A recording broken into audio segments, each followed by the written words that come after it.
دوستو آج ہم جو کیس ڈسکس کرنے جا رہے ہیں اس میں ایک باپ نے اپنی بیٹی کو آگ کر دیا اس بنیاد کے اوپر کہ وہ ڈس اوبیڈینٹ ہے اور جو ہے نا وہ نافرمان ہے،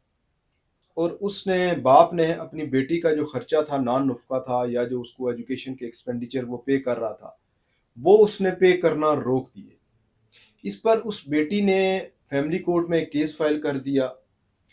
کہ مجھے جو ہے نا وہ میری ایجوکیشن کا اور جتنا بھی میرا مینٹیننس بنتا ہے وہ مجھے پے کیا جائے۔ اور وہ جو لڑکی تھی وہ بالغ تھی اور اس کی شادی بھی نہیں ہوئی تھی، اور اس کے باوجود جو ہے نا وہ فادر جو ہے نا وہ اس کو پے نہیں کر رہا تھا اور وہ اپنی مدر کے پاس رہ رہی تھی۔ تو آنریبل لاہور ہائی کورٹ نے اس کے اوپر بڑی ڈیٹیلڈ ججمنٹ دی ہے، اور اس نے یہ ہولڈ کیا ہے کہ یہ والد کی ذمہ داری ہے کہ وہ جو ہے نا وہ اپنی بیٹی کو جب تک اس کی شادی نہیں ہوتی، چاہے وہ بالغ ہوگی ہے، وہ اس کو مینٹین کریں۔ تو اس کے اوپر جو ہے نا وہ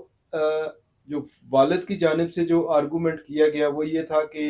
یہ ڈس اوبیڈینٹ ہے اور میری جو ہے نا وہ بات نہیں مانتی۔ تو اس پر کورٹ نے اس کا یہ جواب دیا کہ آپ کو یہ ایکسپیکٹ نہیں کرنا چاہیے، کیونکہ آپ کی طرف سے بھی والد کی طرف سے بھی کسی قسم کا جو لو اینڈ افیکشن ہے وہ ریکارڈ کے اوپر موجود نہیں ہے، کوئی ایسی بات جس سے یہ واضح ہو کہ یہ آپ نے بھی اس کی کیئر کی ہو۔ تو اس حوالے سے کورٹ نے یہ ہولڈ کیا ہے کہ والد جو ہے نا وہ اس طرح اپنی بیٹی کو آنکھ نہیں کر سکتا، صرف ایک آنکھ نامہ بنا کر اور اخبار میں اشتہار دے کر کہ میں ابھی اس کو آنکھ کر رہا ہوں اور میں اس کی تمام معاملات سے جو ہے نا دستبردار ہو رہا ہوں۔ اس طرح جو ہے نا وہ آپ بالکل دستبردار نہیں ہو سکتے۔ جب تک اس کی شادی نہیں ہوتی تب تک اس کی ایجوکیشن کے اس کے جتنے بھی معاملات ہیں وہ سارے والد جو ہے نا وہ دینے کا پابند ہے۔ دوستو اگر ویڈیو اچھی لگے تو لائک کیجیے گا۔